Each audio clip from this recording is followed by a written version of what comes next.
The question on everybody's mind is, are motorhome sales going to be banned in 6 states starting January 1st, 2025? Well, in this video, I'm going to answer that question with facts. Welcome to HBRV Lifestyle. They call me the Honey Badger because I give it to you straight and transparent about the RV business. And today's video might be boring, but if you skip around, you're going to miss out on a lot of information that might be pertinent to your state and this new law that realistically isn't a new law. Okay, now where we're going to start is we're going to start with the actual ACT law. So this next section of the video, I'm going to read directly from the website, and you're going to follow along with me. Here we go. Do forgive me, I'm still getting over a cold.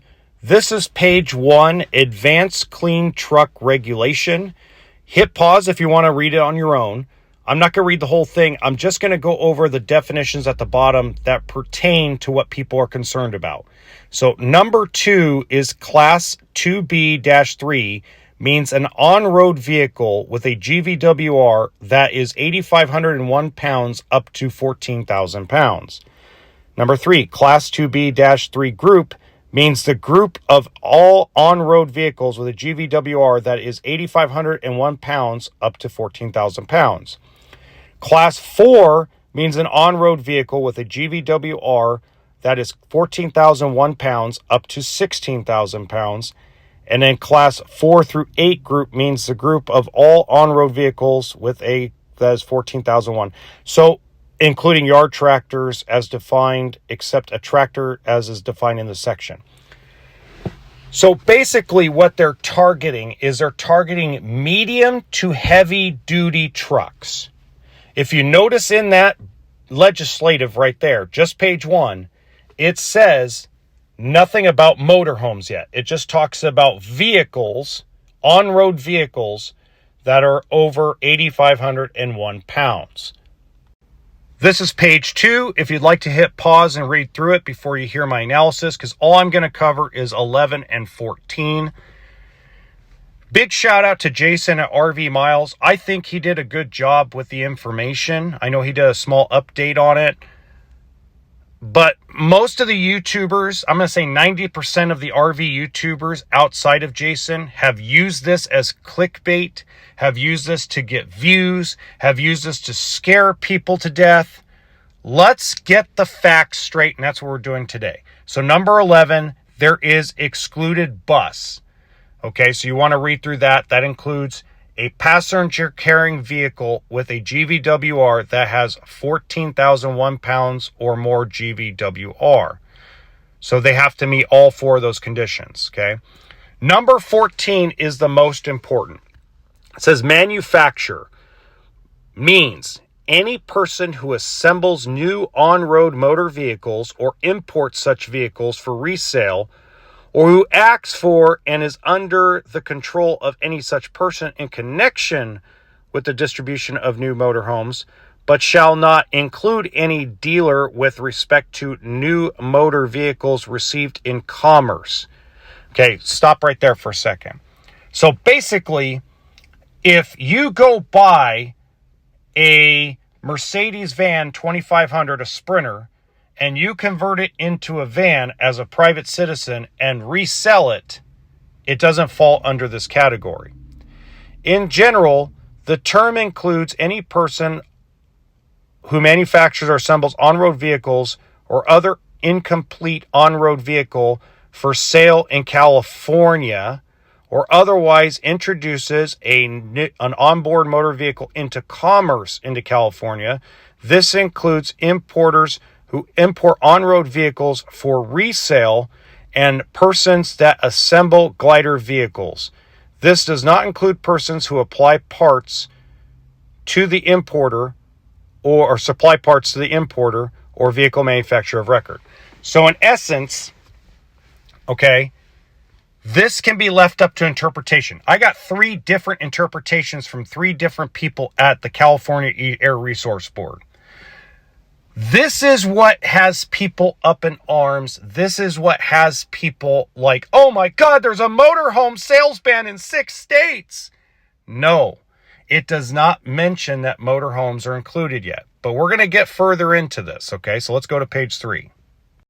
I'm not going to go through all of page 3, so if you want to hit pause and read it for yourself, let me just point out that the most important sections in this page is number 16, which is near zero emissions vehicle. It gives those definitions.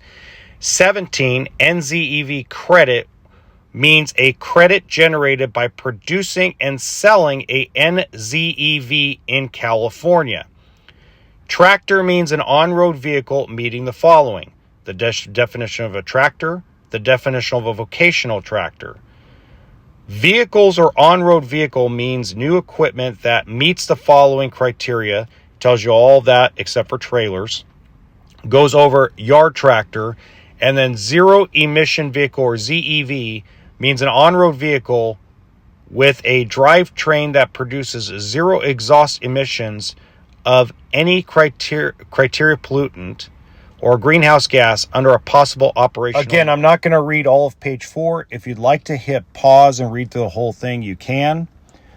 But it talks about ZEV credit means a credit generated by producing and selling a ZEV in California. D, general requirements, except as a provided section, a manufacturer must retire a number of ZEV or NZEV credits that equals or exceeds their total annual deficits each model year, subject to the provisions of section 1963-3, which we're going to get into a little bit later. There is a low volume exception. Each model year, starting in 2024, manufacturers that do not exceed 500 average annual sales of on-road vehicles produced and delivered for sale in California for the 3 prior model years are exempt from the requirements of sections 1963 through 1963.5. Manufacturer that meets this exception as of 2021 but subsequently exceeded 500 average annual vehicle sales in any model year becomes subject to the requirement of section 1963 through 1963.5, starting the second model year after the average annual sales exceeded the threshold. Okay, this is again up to interpretation. So you have to look at what is considered the manufacturer. Okay, I've had several interpretations of this from several people in the state of California. Okay, there is one side that says the manufacturer is Ford or Mercedes. But then I've had another person tell me, no, that's not true, because the actual manufacturer of the recreational vehicle is Forest River, is Tiffin, is Newmar. Okay, so this is still up for interpretation and has not been nailed down yet. This is why I said, to tell people there's a motorhome sales ban in California is ridiculous. It says nothing about it. And as we read through, you're going to see that motorhomes are not even mentioned in this. Now, there is a law for motorhomes. We're going to get into that a little bit later in this video. The reason why I bring up this exemption, this low volume exemption, is because most of the motorhome manufacturers produce less than 500 units for sale per year, especially diesel pushers. Now, if this was true and this interpretation is correct, then the companies that are affected by this the most in the RV industry are rental companies. They'll get screwed. Now, let's say that the state of California's interpretation of manufacturer is not going to be the RV company, but going to be Ford, Mercedes, Chevy, etc. Okay? If you actually look at this tablet, they're not saying that every single vehicle that gets manufactured has to be ZEV qualified. It shows you the sales percentage schedule. So if you actually hit pause and you read through this, in 2025, if they're at the Class B motorhome size at 8,501 to 14,000 pound GVWR, that means Ford only has to produce 7% ZEVs at that weight class to qualify. It's not 100%, 7%.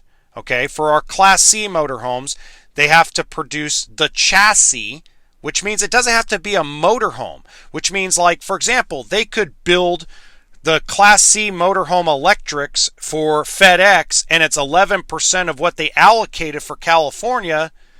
That means E450 and E350 chassis are still available to be built on by the motorhome manufacturers. So this is the table that makes the motorhome sales ban go to die. There is no such thing as a motorhome sales ban.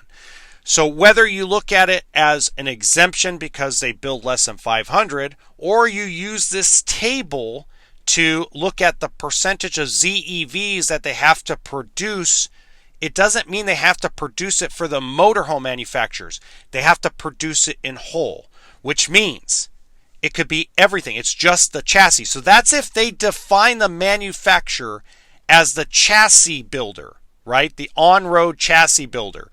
So if it's Mercedes, all Mercedes has to do is create 11% of their chassis allocated for California to be ZEV. That's not 11% for the RV manufacturers.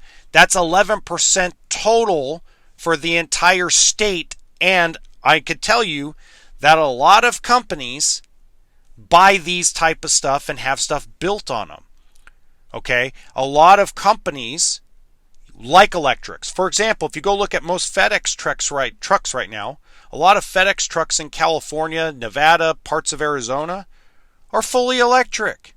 That counts towards that 5%, that 7%, that 11%. Now, this may be a problem for the motorhome industry probably in 2032 and beyond, if you actually go look at this chart. By the way, I hate clickbait. I'm not going to read this page, but if you want to, hit pause and read through it. It talks about how crediting and banking of building ZEVs and NZEVs. Page 7, I'm not going to read the entire thing, so if you hit pause, you can read it yourself. But at the bottom it says section 1963.3, Advanced Clean Trucks Compliance Determination. Annual compliance determination for each model year compliance is achieved when the manufacturer's Class 7-8 tractor credits retired offset their Class 7-8 tractor deficits except as a specific 1963.3C3, and when the manufacturer's total credits retired offset their total deficits. Requirement to make up a deficit. A manufacturer that retires fewer ZEV or NZEV credits that required to meet its credit obligation in a given model year. Must make up the deficit by the end of the next model year by submitting a commensurate number of ZEV credits to satisfy the deficiency. By the way, if I pronounce that wrong, I'm sorry. Deficits carried over to the following model year cannot be made up with NZEV credits. Now, if you want to read through the rest of it, hit pause. I'm going to give you a kind of a breakdown of what we read so far, okay? There is no such thing as a motorhome sales ban in California. It's been told to me by the CARB multiple times, multiple different ways. There's a but. The complicated part is where people are interpreting that is the GVWR and the percentages. Okay. Now, as we have read, if the state of California interprets manufacturer as Ford or Mercedes or Chevy, etc., but we're going to use Ford as this example, it means Ford has to allocate the sale of at least 7% of its 2025 fleet as ZEV. Okay, and they get credits for doing NZEVs. It's not the RV industry. It's Ford. And they have to do, it doesn't matter where the cars or the trucks go to. So here's an example. Here's the best example. Okay, Class B motorhomes. That's at 8,501 to 14,000 pound chassis, right? Okay, so that being said, what other vehicles are built in that gross vehicle weight range besides Class B motorhomes? Well, I don't know, Amazon car and the Amazon electric vehicles, the FedEx electric vehicles, the UPS electric vehicles. There are so many ZEVs that are being sold in California to multiple distribution companies and multiple construction companies. So they don't have to allocate 7% to the RV industry. They have to make their entire fleet they're going to sell in California 7% ZEVs. So they're not banning the sale of motorhomes. So it's up to Ford and the RV manufacturers to come together with this. Same with Chevy, same with Mercedes. So they're not banning the sale of any motorhome. They're simply saying, as a total, if you're the manufacturer is Cummins, you have to have 7% or X amount of percentage. If you're a Class C motorhome, that E450 chassis, you have to be at that weight class. 11% of your vehicles in 2025 have to be ZEVs. It doesn't mean Forest River and Newmar and all them have to buy 11% of those chassis. No, it's the total. Again, hit pause if you want to read this entire thing, but it's not really relevant to what we're talking about. Again, another page that isn't really relevant to what we're talking about, but you can hit pause and read through it if you'd like. Now let's remember that 6 states have adopted this. California being the most obvious. Then you got Oregon, Washington State, New York State, New Jersey, and of course the one I'm going to botch, Massachusetts. And yes, I know I botched that, so I apologize. Now, when I emailed New York, New Jersey, when I talked to the guy in Oregon, when I talked to somebody in Washington State, when I talked to somebody in Massachusetts, there was no such thing as a motorhome sales ban. Okay?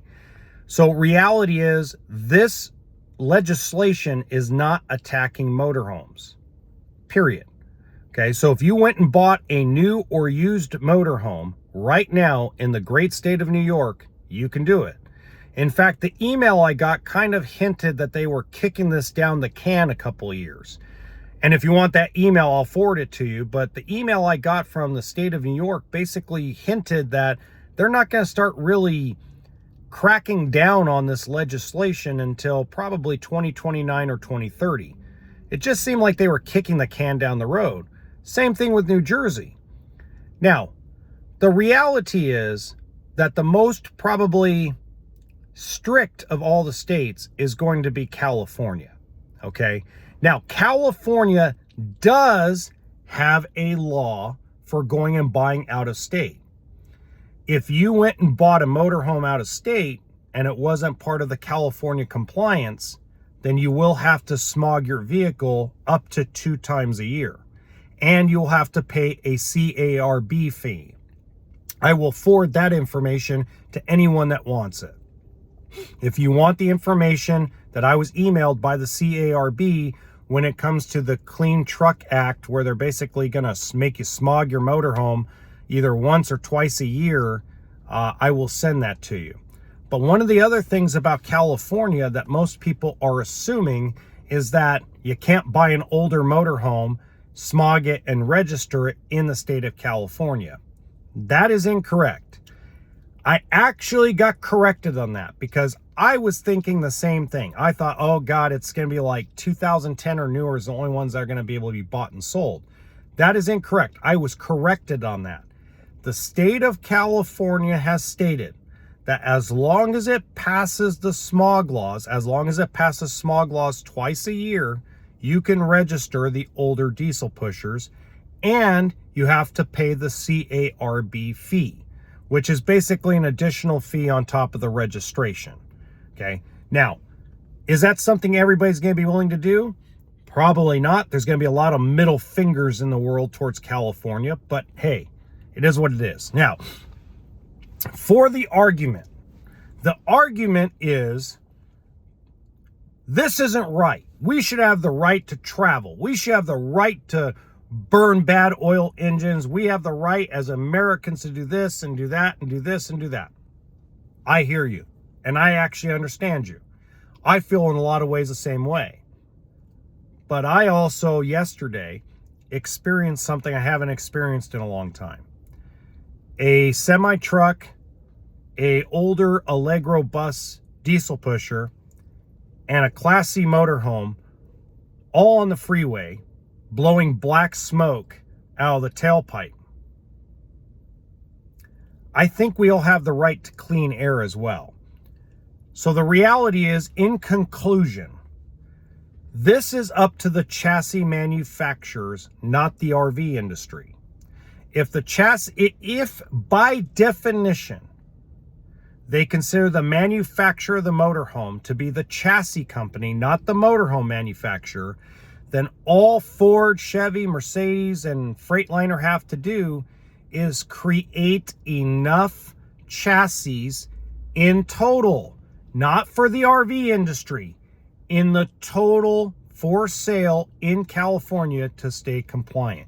In this case, as an example, a Class C motorhome, 14,001 pound up to I think 16,500 pounds if I remember correctly, as long as 11% of the total chassis sold in California, total chassis, total weight, meaning every vehicle over 14,000 pounds, 11% of them fall under ZEV, then motorhomes can be sold in California. My final thought. Motorhome manufacturers that have decided not to sell to California, you're missing out on something, okay? You're not reading the law right. You're not looking at the bigger picture. And if you want to know what I'm talking about and you are a manufacturer, call me. I got an idea for you to get around this. Until next time, remember, toolkit and sense of humor.